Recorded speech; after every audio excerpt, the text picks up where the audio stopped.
আসসালামু আলাইকুম। তো আমি আগে কখনো কবুতর পালি নেই, এগুলো আমার আম্মুর কবুতর।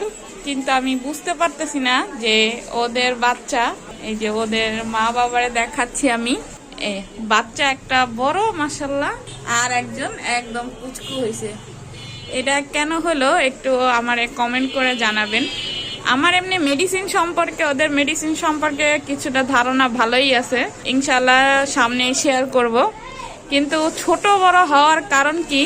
এটা কি খাবার কম দেয় ওরা বাবা মা ওরে, আর ওরে বেশি দেয় এর জন্য, না কি? আমি বুঝতে পারতেছি না। এত রাখকে আমি কি তোমার কিছু করছি?